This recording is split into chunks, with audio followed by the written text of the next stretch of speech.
Good evening, everybody. The Biden regime is surrendering this country to most of our enemies around the world. China's economy is on the rise, but it's on the backs of our middle class, who can't and shouldn't have to compete with China's cheap labor and often slave labor.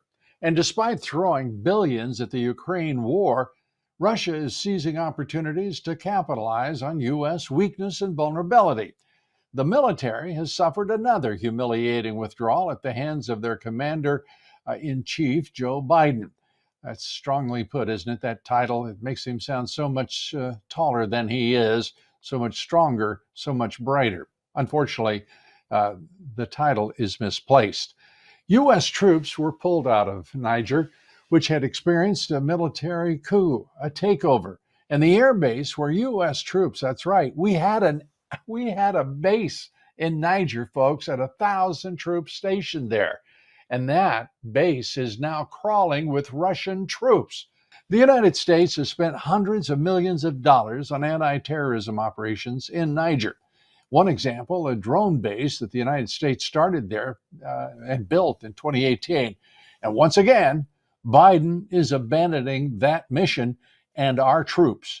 Former Defense Secretary Robert Gates, you may recall, got it right when he warned Americans before Biden was elected, or before he succeeded to the Oval Office, that Biden had been wrong on every single major foreign policy issue in his career. Still, I think he's been wrong on nearly every major foreign policy and national security issue over the past 4 decades. Would he be an effective commander-in-chief? I don't know. I think I stand by that statement. He and I agreed on some key issues in the Obama administration. We disagreed significantly on Afghanistan and some other issues. Well, that warning proved to be prescient, but Democratic voters didn't listen. Biden's foreign policy has turned out to be one of the most catastrophic in American history. This would typically be huge news in an election year, and it would be if all of this had happened under Donald Trump. But no, on the contrary, Trump presided over peace and prosperity, Russia at bay, China held to account, Iran armed at taxpayer expense. No, they were held back. And the Middle East wasn't at risk of exploding into regional war. In fact, it's obviously an afterthought in Biden foreign policy, by the way, but the corporate media hardly mentions that there are still American and Israeli hostages being held by Hamas. This rampant anti-Semitism isn't just here, it's global. Let's turn to the issue of World Health Organizations and the virulent Marxist Tedros urging Israel to surrender to Hamas. Now, we've got bird flu, we've got all sorts of diseases, and Tedros is using his time to demand surrender to Hamas of Israel to cease all military operations in Gaza. That's right. Tedros the stooge for China and the World Economic Forum, of course, insisting the Biden administration surrender our sovereignty to a global pandemic treaty that would, in point of fact, leave subordinate and subservient the U.S. government and our public health agencies. And while anti-Semitism is a real threat to the safety of Jewish students, Jewish Americans, and Israelis, Congress is jeopardizing our constitutional rights with a new bill that panders to the moment, pandering with a bill that they say addresses anti-Semitism on campus. The House under Mike Johnson marching like lemmings to vote for the Anti-Semitism Awareness Act.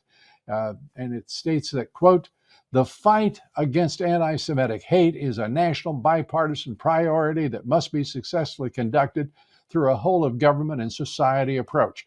Let me say to you point blank, the idiots who wrote that line are complete and utter pandering fools.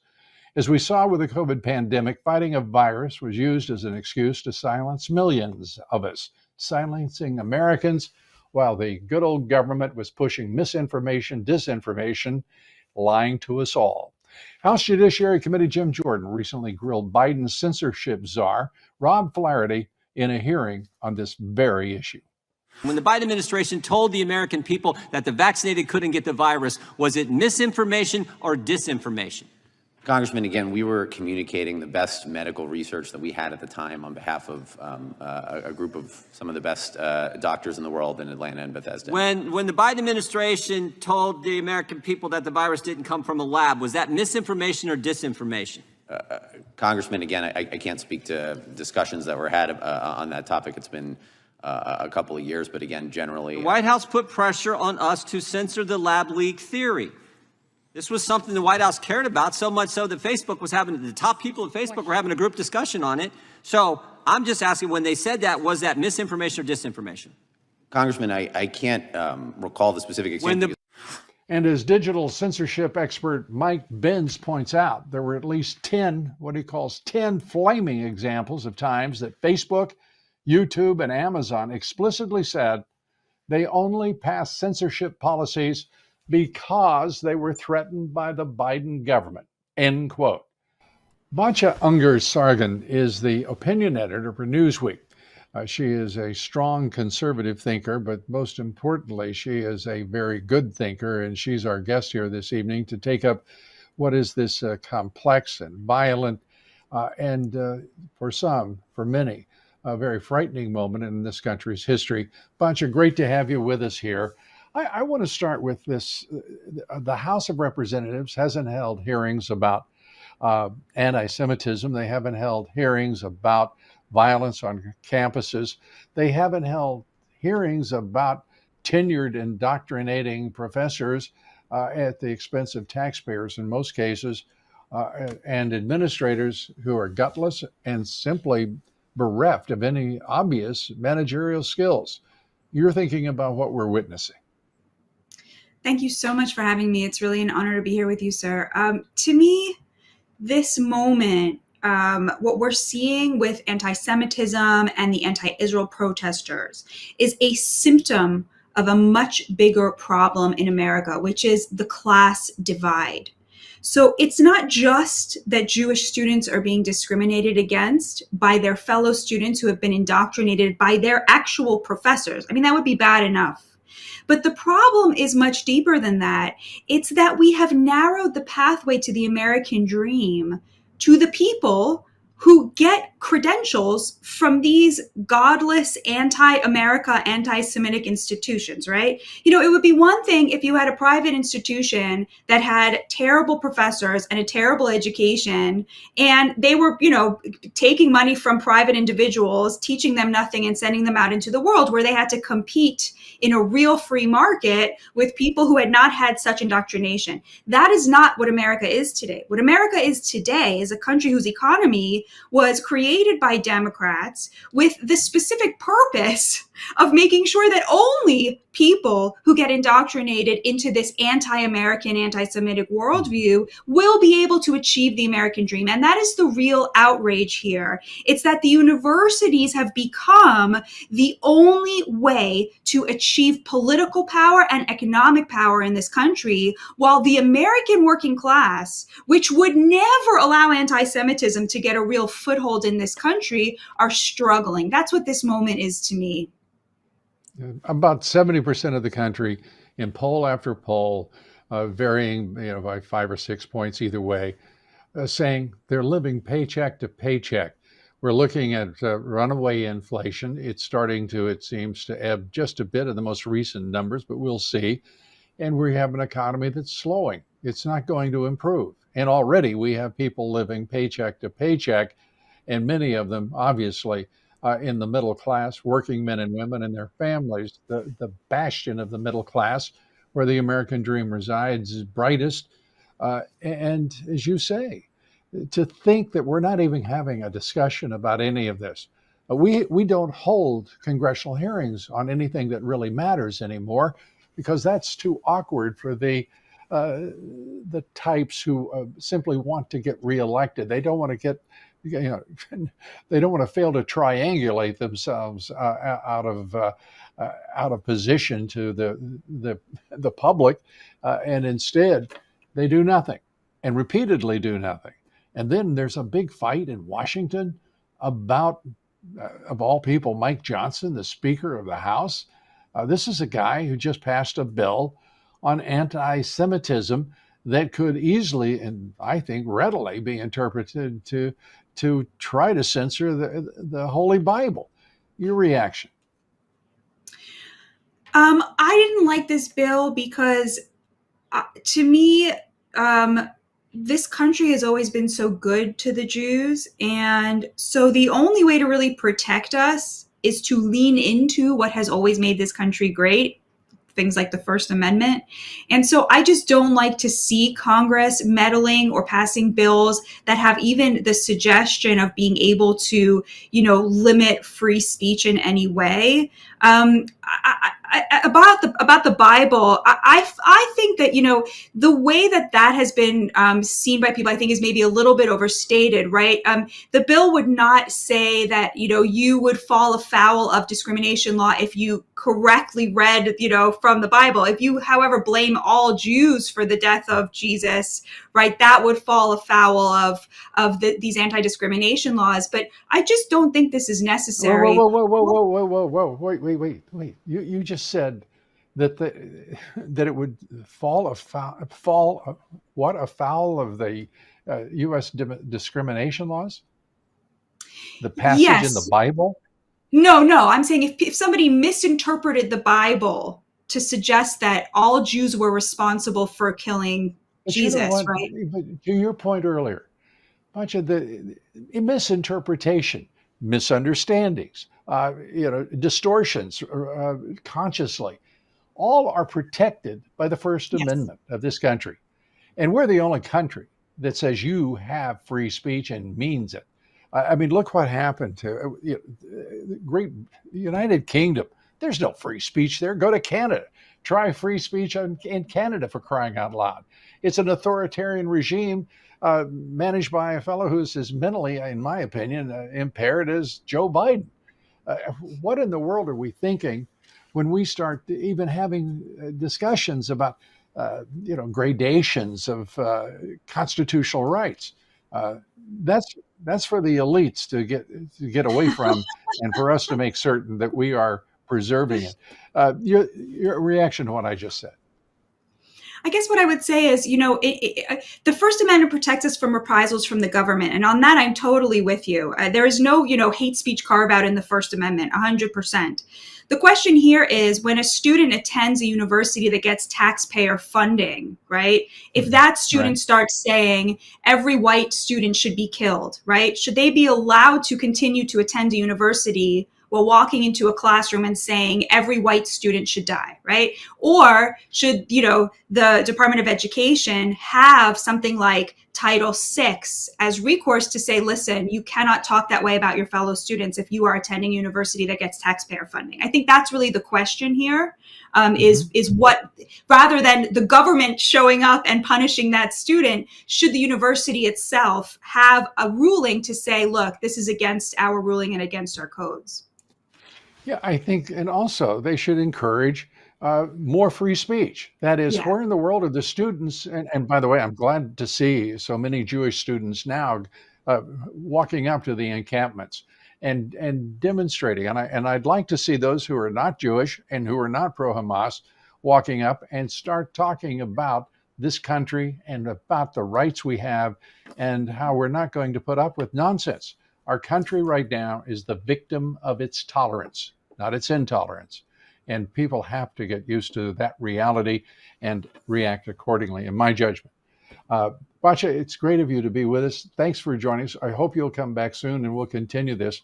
I love your writing, your authorship, and your original mind. Thanks so much Thank for you so being with much. us. Thank you for having me. The Biden administration means to crush our First Amendment. And someone did the math and decided the Marxists can't defeat the millions of gun owners in America. The impaired puppet's masters then ordered him to kill the Second Amendment with more regulation. They don't want to take any chances, and that's a big chance. The rule requires individuals who sell firearms to conduct a background check and to own a federal firearm license no matter how or where they sell their possessions. Here's a video Joe put out to promote his war on the Second Amendment and Americans. Folks, I spent hours with families who've lost loved ones to gun violence. They'll have the same message. Do something. Well, today, my administration is taking action to make sure fewer guns are sold without background checks. This is going to keep guns out of the hands of domestic abusers and felons. And my administration is going to continue to do everything we possibly can to save lives. Congress needs to finish the job and pass universal background check legislation now. The fellow barely got through that. You could understand much of it, but not all of it. And I'm probably correct when I guess that our understanding of it is better than his. The presumption here is that gun owners are likely to be criminals and must be carefully monitored. In other words, Biden says Americans who cling to their Bibles and guns are the real threat to freedom. We know that is a lie. Well, fortunately, some red states are fighting back. In Missouri, Attorney General Andrew Bailey is leading a coalition suing the Biden administration, and Attorney General Ken Paxton down in Texas doing the very same thing. And we thank those two patriots for their leadership. Maybe the Biden regime should spend far less time infringing on constitutional rights that belong to us, we the people, and focus more on the Hamas protests and links to terrorist organizations who are having their way right now on college and university campuses with all of those Marxist professors and absolutely clueless administrators. Stanford University just sent a photo, by the way, to the FBI of someone on campus wearing the same green headband used by Hamas terrorists. We do know that in New York, nearly half of those protesters arrested were actually agitators and outsiders, and many with links to terrorist groups. That's because Mayor Eric Adams told us, finally. In other news, an ex-National Security Agency employee has been sentenced to more than 21 years in prison. For what? For selling classified information to an undercover federal agent. Jared Dalkey thought he was selling to a Russian official. In reality, an FBI agent was doing the talking, and Dalkey knew this could seriously hurt the United States. Listen to what Special Agent Mark Michaelek had to say. Now, I'm not in a position to provide details on the documents that he tried to sell to Russia, but what I can say is he knew that the disclosure of those documents was expected to cause exceptionally grave danger to the national security of the United States. Wow. The same intelligence agencies that have lied for 9 years as they persecuted, accused Donald Trump of being a Russian asset have their own employees selling out our secrets to the Russians. What's going on with America's national security agencies and apparatus? Well, Steve Friend has some insight into it. He's a fellow on domestic intelligence and security services at the Center for Renewing America, and Steve is with us here tonight. Steve, thanks for joining us. Let's start with your reaction to this revelation about selling out secrets, trying to sell out secrets to Russia. I think clearly that there is this ongoing problem that the FBI has within its own personnel, that the oath of office is no longer what I viewed it as when I took that oath in 2014. To me, that moment, I can actually remember the room I was in and the magnitude of saying the same sorts of words that somebody like a George Washington uttered. Now it's like an iPhone user agreement for people. They want the accoutrements of a federal government job. Their loyalties, though, aren't really to country or to constitutional principles that they are theoretically supposed to be upholding. And those are strong words. And I can imagine that a lot of people in the FBI, the National Security Division, are sort of harumphing about it.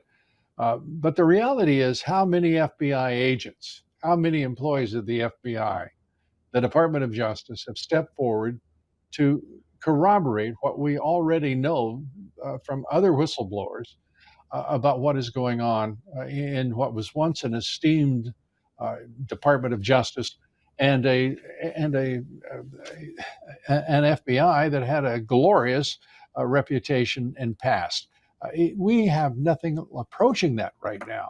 And there is this pretense on Capitol Hill, as you watch Mike Johnson provide $200 million to build a new FBI facilities. It was as if the Congress was saying, thank you for spying on our intelligence committees. Thank you in both the House and the Senate. Thank you for spying on President Trump, and thank you for warrantless spying on all Americans now. We're pleased to help you out. The ignorance of this is palatable. And frankly, I don't know how much longer we can survive a government that is led by representatives like these and senators like these from both parties. Well, when the Republicans agreed to the budget and then subsequently to the reauthorization of FISA 702 without even the basic warrant requirement, they give up all their leverage points. It is, in fact, elected representatives who are duly sworn to look out for their constituents and to uphold their rights, saying that a partial temporary government shutdown is worse than your Fourth Amendment being run over roughshod by a weaponized FBI, which has proven unable to handle the powers that have been given to it, even if those powers they never should have had to begin with under any sort of semblance of a constitutional republic. You take that Section 702, the FBI misused it 278,000 times in a single year. And there was a most recent report that they had gone well above any expectations, and they'd gone through new training. And now there was only 57,000 searches for American persons within the last year. So clearly they are ill-equipped and unable and unwilling to actually adhere to the rule of law. And unfortunately, they are the teeth on the attack dog. They have the guns and the ability to take away your freedom.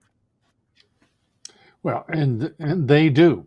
Just look to all of those January 6th prisoners of war who remain in the D.C. gulag, some of whom haven't even been given a trial date yet, let alone had a trial. As we watch what is happening on college campuses and the milquetoast, I'm not even going to call them leaders, the milquetoast presidents and chancellors of universities and their tepid response to what is clearly a threat against the colleges and the universities. They're losing their graduation ceremonies. Students are being asked to pay $70,000 a year, or their parents, or they're taking loans for it, 70 grand to do remote learning without any way for those students to say, no, we're not going to do this. We're going to take a credit. We're going to be back next semester for a full semester. And by the way, where is the call for security for these universities and colleges? Your thoughts about what you're witnessing? Well, I'm loath to actually shed any tear for watching street communists tear up elite communists' ivory towers. I think that this is this sort of demonstration that the American people need to see, the dichotomy of what's going on at Columbia with what went on in my home state of Florida, where a little bit of tear gas and some administrative officials saying if you are going to participate in anything that's violative of school policy or the law, you're going to be removed. I think that's sort of the contrast that's necessary for people to pay attention to what's going on, to sort of wake up the normal folks that are really just going about their everyday and they're not paying attention to what's going on in the country.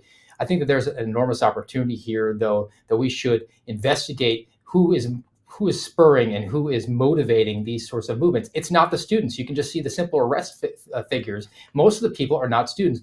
I'm interested in the counterintelligence angle here. Is the communist government of China spurring these bad actors? And that's where you would have an actual objective force for good, as the FBI was one, doing a proper investigation and monitoring what's going on.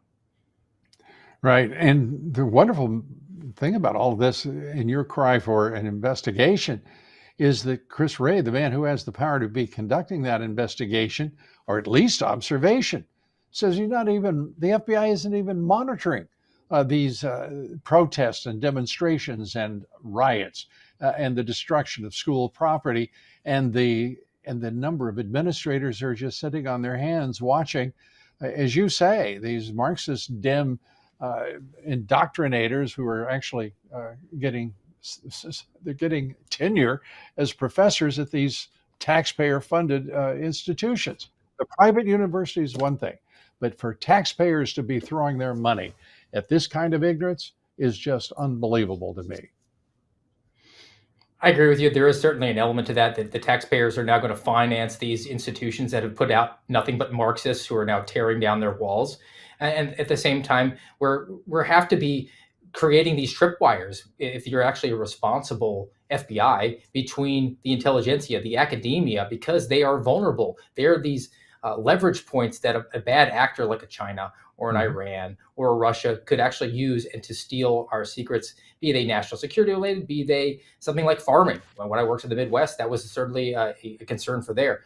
But unfortunately, the priorities are all turned around. The FBI is content to go after low-hanging fruit, people who they can ensnare and entrap into these fake domestic terrorism plots so they can juke the stats, get their quotas for the year, go back to Congress, which is all too happy to give them fully funded, and ask for more money.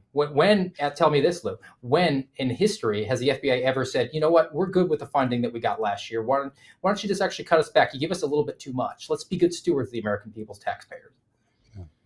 Well, this year, I can tell you this is certainly the year, and this budget would be that budget that they could honestly say, you gave us way too much, and here you go. We want to give this back. Maybe the FBI should want to give it to perhaps the schools that don't have any of these demonstrations, any of this nonsense, and proceed with education rather than indoctrination and now insurrection. Steve, I'd like to see them give a little bit to the whistleblowers who have been unpaid for almost 2 years at this point. Is that right? 2 years? Wow. Garrett O'Boyle, my friend and compatriot, fellow suspended indefinitely forever by the FBI. He's going up on 20 months. And Marcus Allen is in excess of 2 years. The FBI is forbidding both of them from taking any sorts of payment, even through charity. The FBI has much to answer for. And every time we learn something more about the debt, the moral debt that they have rung up with this country and with the American people. Chris Wray is too smug, too arrogant, and too corrupt to say even I'm sorry, let alone we'll make it right. Steve, friend, thank you for being with us and trying to make it right. Good to see you. Honored to talk to you, Lou. And join us each and every day for my podcast, The Great America Show. And MyPillow is excited to bring you their biggest bedding sale ever. Get the Giza Dream Bed sheets for as low as $39.98. A set of pillowcases for only $9.98. My wife and I sleep on Giza sheets, and we love them. We think they're unbeatable, and we've been sleeping on MyPillow Giza sheets for years. And you can rejuvenate your bed with a MyPillow mattress topper as well for as low as $99.99. They also have blankets in a variety of sizes, colors, and styles like plush, waffle, and down for as low as $39.99. They even have blankets for your pets. And yes, our dogs have MyPillow beds, which they love, by the way. They even have the dog blankets, and 2 of our dogs are older. And so seriously, they do absolutely appreciate those beds and blankets. Get huge discounts as well on duvets, quilts, down comforters, body pillows, couch pillows, and so much more. It's all for you, not the dogs. So go to mypillow.com, use promo code Dobbs. You'll be glad you did. And get all of your shopping done now while quantities last. And remember, promo code Dobbs. It's always Dobbs. Great bargains, great quality, a great promo code. I'm sure you agree. Joe Biden's overhaul of Title IX effectively codified the most radical left-wing theories about sex and gender, the most radical. And that means it's now discrimination to even try to prohibit or keep trans-identified males from going into locker rooms intended for females. But some states are fighting back against the madness. The attorneys general of Tennessee and Kentucky are leading a coalition suing the Biden administration for the Title IX change. In Florida, Governor Ron DeSantis said that his state will not comply with Biden's gender madness. Listen to what he said in a statement posted to Twitter. Florida rejects Joe Biden's attempt to rewrite Title IX. We will not comply, and we will fight back. We are not going to let Joe Biden try to inject men into women's activities. We are not going to let Joe Biden undermine the rights of parents, and we are not going to let Joe Biden abuse his constitutional authority to try to impose these policies on us here in Florida. We stand with opportunities. We are not going to let Biden get away with it. We will not comply. Well, good for Florida and good for Governor Ron DeSantis. Whether it's lawsuits or noncompliance, Republicans just have to stand their ground and fight, because the Marxist Dems will never back down. And indeed, the future of the Republic depends on all of us. In fact, Biden's Department of Health and Human Services just included gender identity and federal healthcare non-discrimination law. That change means that religious medical systems and providers can no longer decline to offer transgender affirming care. So if a Christian hospital were to refuse to mutilate a confused child, that hospital would now risk losing critical federal funding. Joining us now to take up all of this is Mary Margaret Olahan. She is a senior reporter at the Daily Signal and the author of D-Trans, True Stories of Escaping the Gender Ideology Cult. Mary Margaret, thanks for being with us. I just want to turn to the absence of real investigation by the Congress, by the Senate, into what is going on with the American Medical Association that is carrying out a program of genital mutilation of our children in some cases without public comment, without introducing even the Congress introducing the idea that we need to know what the science is and what the consequences are for what is being done to our children and to others. To me, it looks absolutely barbaric, but that's just one man's opinion, and everybody has an opinion. We need real science here. You've carefully documented the transgender ideology and the consequences. Your thoughts about why we haven't heard from the institutions, public policy institutions, that should be working toward truth to share with the American people. Well, it's great to be here. And I totally agree with what you were just saying. I think the answer, unfortunately, is that all of these major medical organizations have bought into the same ideological talking points that these pro-transgender groups have been giving to our government officials, our White House, and all of these medical organizations and medical schools. If you look at the guidance that the White House has put out on so-called gender-affirming care, and that the guidance that the Department of Health and Human Services has similarly put out, they describe so-called gender-affirming care as life-saving treatment, even for minors. And it's a euphemism that's used to mask the grisly realities of transgender surgeries, puberty blockers, and hormones, even for kids. And this is something that major media don't want to acknowledge. They don't want to admit. It's something that they purposefully mask in their stories. For example, if the Associated writes about this type of story, they'll do their best to ever avoid talking about detransitioners. But what they will tell you is that Republicans are introducing anti-trans bills trying to ban gender-affirming care for kids. It's like another language, and what we're really talking about is Republicans introducing legislation to protect children from transgender surgeries, hormones that they can't fully consent to. And as children, they might consent even if they don't want them. Well, we are seeing some success, at least at the state level, of people saying we're going to ban this. We're going to stop the transitioning drugs, the blockers, and also the surgeries that in some instances state governments have demanded that children be removed from a family in order to perform I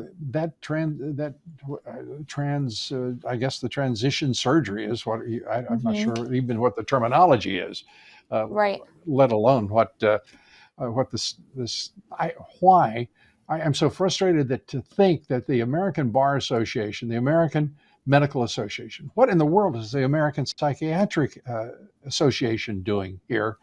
They will not speak to the American public as if we were some sort of, I don't know, units of labor who don't require any sort of recognition that we're also voters. and citizens. Mm-hmm.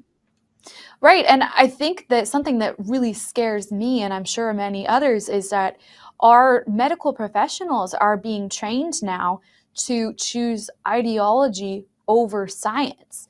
And that's something that should scare all of us because, for example, Helena is one of the girls in my book.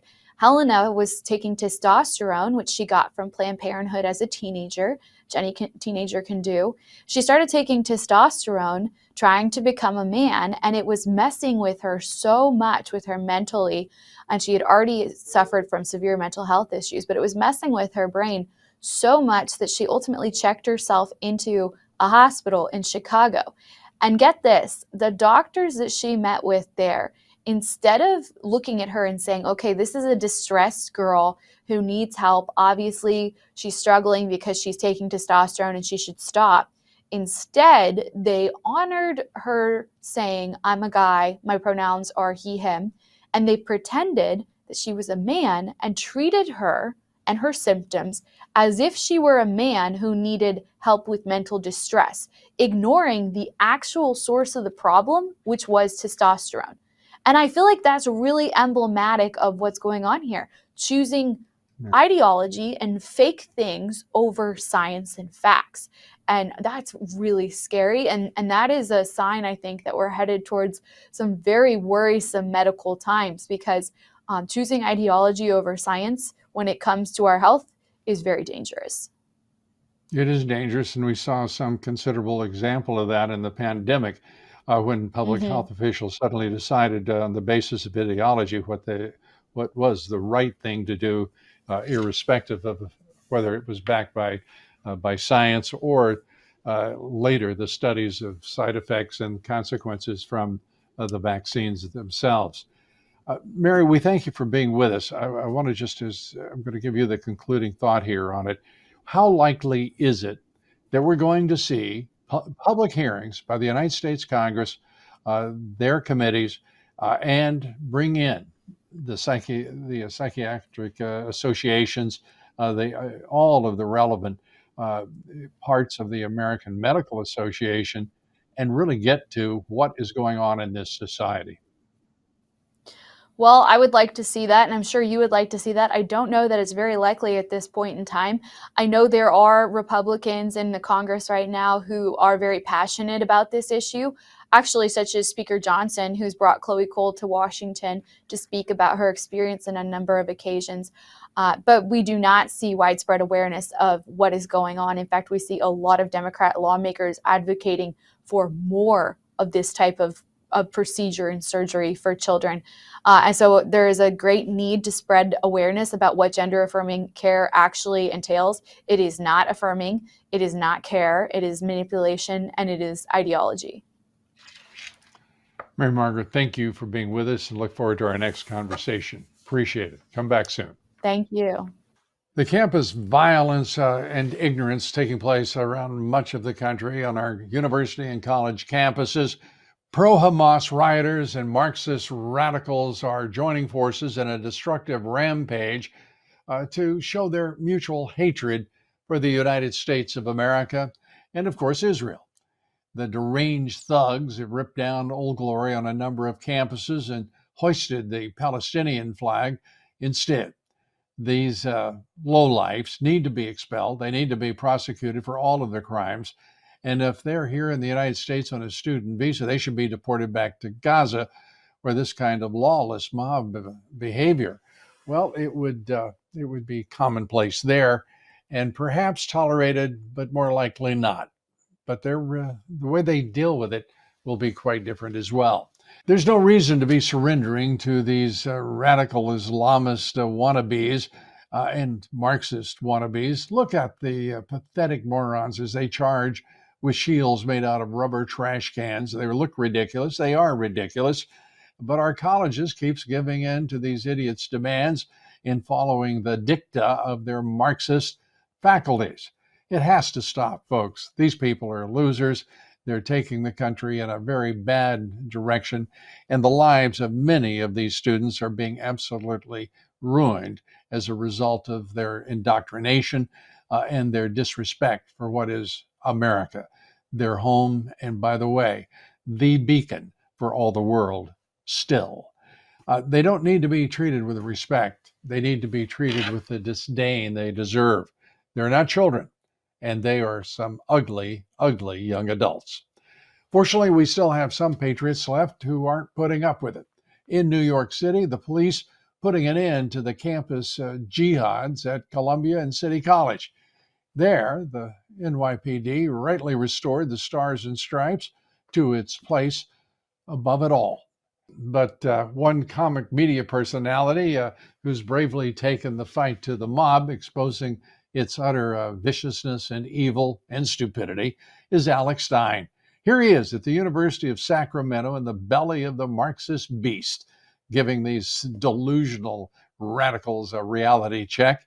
He's really challenging the pro-Hamas protesters on their nonsensical beliefs and their extraordinarily annoying duplicity, and really their just vicious, venal anti-Semitism. Here he is questioning a so-called transgender person who supports Palestine.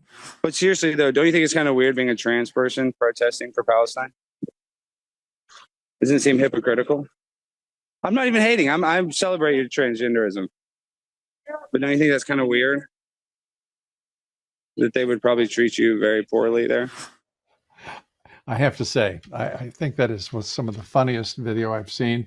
And of course, Alex Stein, comedian extraordinaire, but I have to tell you, that's guts. He's host of Primetime with Alex Stein, and he joins us now. And Alex, great to have you back with us. To find anything approaching humor in the madness that has gripped college campuses here, and the pompous fools who are supposedly managing those schools, the administrators, the presidents, the trustees. I mean, there are 40, 50 schools that look like they need a wholesale revamping. And by the way, the security force could use a little help too. But so where recently have you been? Where have you been focusing your talents? Well, Lou, I've been all across the country. I was at Sacramento State where they were doing an encampment on campus where the school was, gave them permission, reserved the quad area for them to camp out. I also was attacked at the University of Texas in Austin. And basically, I try to bring levity to this, but even Christopher Wray, the director of the FBI, said that there's a potential for a 9/11 style attack at one of these universities. And I'm not saying it'll even be some sort of college kid.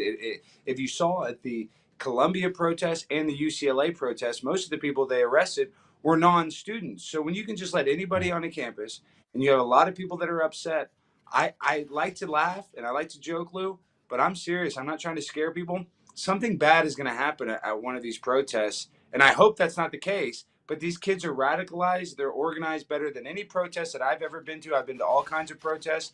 And, these people have funding behind them. You can notice all their tents are the same. And I'm just trying to bring levity, though, Lou, because it is so tense at these protests. Yeah. Well, is anybody laughing? I mean, the last thing I think of with a Hamas terrorist is them having a chuckle with Alex Stein. It's hard to imagine.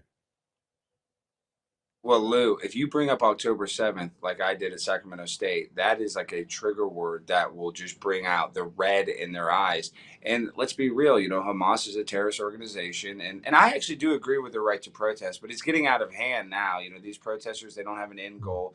They're not organically protesting. I think some of these people are probably being paid some sort of, small stipend to go to these things. So I don't know, Lou. It's very weird. And I do speculate this, though. We're in May. The university semester is over shortly. I do think these will calm down because this is what these students are doing. They're LARPing. They're live action role playing as political activists. When most of the time, when I go to these events, Lou, there are Palestinian people. But if I'm looking at a white person, most of the time, not that I'm against that, they're either a homosexual or a lot of transgenders at these rallies, which don't make sense because Palestine or in the Gaza Strip, these people would be persecuted, and there's no pride parades in the Gaza Strip, yet these people are trying to protest for a country that literally hates them. Well, look at all the women who are out there protesting for Hamas. The perpetrators of the October 7th massacre tied directly to, in many cases, terrorist groups. We know, at least in New York, Mayor Eric Adams talking about not only are they tied to terrorist groups, and it was just about half of the folks they arrested, of over 200 at the University at Columbia and CNY. It was just it's just incredible to think that people don't understand. We now know the funding for this, much of it is coming from around the world, being sent to those pro-Hamas demonstrators who are nothing more than agitators and provocateurs and paid handsomely to do so.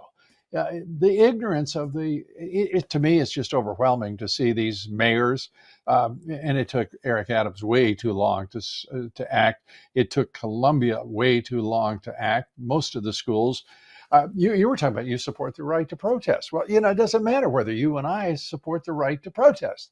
That is our constitutional right. And that's it.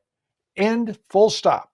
And the rest of the conversation has to be about what you're doing when you're destroying a campus, when you're impinging on the freedom of others, just as we're approaching, as you said, the end of the semester. I mean, this year is basically over for thousands and tens of thousands of students because a bunch of ignorant pro-Hamas terrorist-linked demonstrators decided they could have their way on the University of Columbia's campus, and Sacramento, as you said, Texas, Austin. It's pretty sick what we're watching. This used to be a country that had a problem with intolerance. This is a country now that's got a real problem with what we're tolerating, and this junk had better end, because first of all, they're all Marxists to begin with. The administration, the professors, and then the punks who are deciding that they're going to punch out a cop in the name of Hamas. I mean, it's crazy what we're tolerating here. Your thoughts? Lou, you're exactly right. There was multiple students wearing shirts, pro-communism shirts, Marxist shirts, and the same people that are funding this. And I'm not saying George Soros is doing it, but similar to how George Soros likes to fund DAs, there are organizations that are basically paying these college kids, whether they're paying for the tents. So this is a well-funded organization.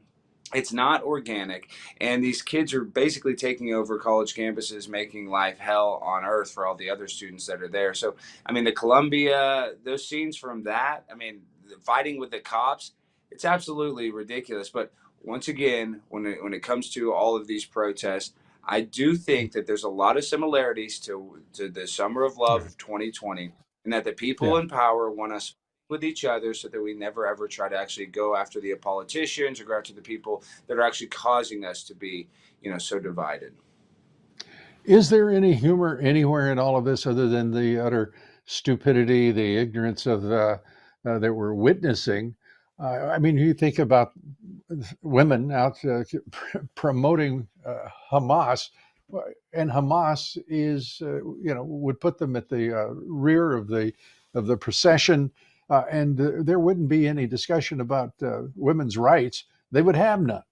The ignorance of these people. These are students who are supposed to be getting educated. Instead, they're being indoctrinated by these two-bit professors who are clinging to their tenure and are looking for a sinecure that allow them to be as bourgeoisie as they possibly can. It's just, and while they attack the middle class of the United States, it's overwhelming sometimes. Well, the middle class is, diminished. Basically, there basically is no middle class in America. But when you add, there is a little bit of humor because, like I said earlier, there are multiple students. I'm ready. No, but I'm saying, Lou, there's literally students wearing gays for Palestine pins, trans for Palestine pins. But if you watch some of the footage, there's people that have brought pride flags to these parades and they've immediately been shut down. So I guess the hypocrisy, seeing kind of the left eat themselves, is probably a little bit entertaining for me. I can laugh at it. But really, truly, I get humor from kind of mocking the protesters. We have to mock them back because I don't know how. The reason why you even know me, Lou, is I started to speak at public meetings, whether they're school board meetings, city council meetings. I started to speak there very seriously Nobody paid attention. But then when I started joking around, lampooning these politicians, mocking them for a better word, then, I gained some headway. And now I'm on a show with a, legendary broadcaster like yourself. So my point is, my method is mocking the system. Not everybody can do that. But for me, I have to kind of laugh at them so I don't cry. I don't know how else to deal with it, because the world that we're living in right now, it's not good. It's not good. And we really need things to get a lot better. Well, it's great to see you. I mean, how many comedians, how many people, period, have the guts to walk into the middle of that, stand up on top of them, and just mock the dickens out of them, and good on you. We just need a lot. We just need a lot more people with courage, and maybe we need them. We need them in the police department. We need them in security for these universities. There's another point to this. A university, just how much should a police department pay attention to a university that doesn't have an appropriate security force of its own? The taxpayers are paying for the police. The university isn't paying taxes. What in the world are we doing here? There's all sorts of just utter stupidity going on that makes no sense. And why in the world have a president of a university if they haven't got the brains to actually run the university? Most of these presidents are not managers. They're not executives. They're not operators. They've got a PhD in education. Wow, isn't that impressive? And by the way, many of them apparently plagiarized their theses.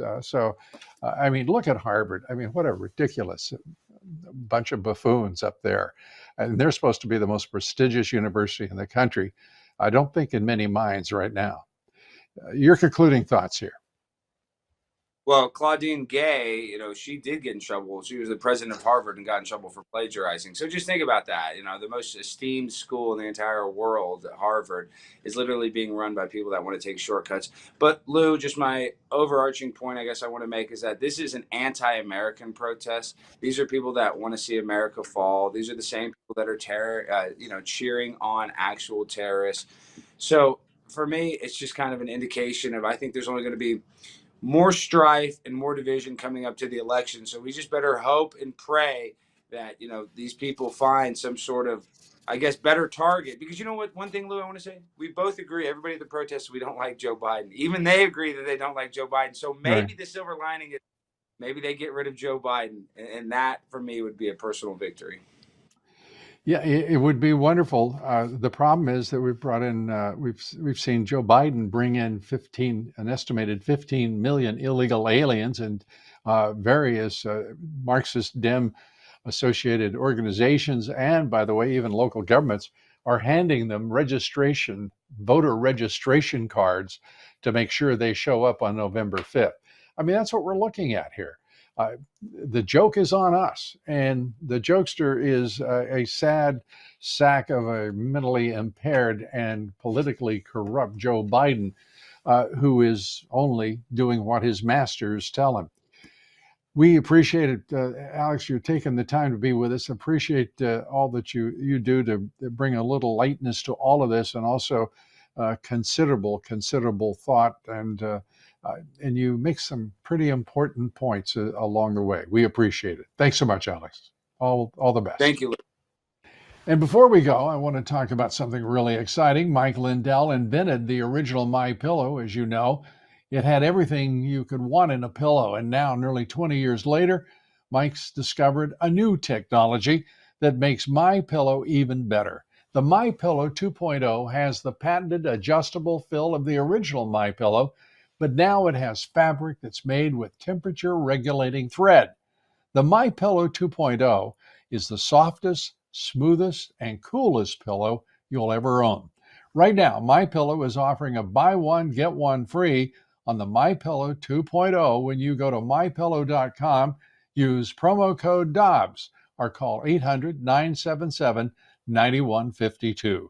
Take advantage of this buy one, get one free offer by going to mypillow.com and use promo code Dobbs. You'll be glad you did. Thanks for being with us tonight. Join us Monday at 7 Eastern, 6 Central, and coming up right after this show is Mike's show. Mike has a fantastic show in store for you all tonight. Good night, and God bless you, and God bless America.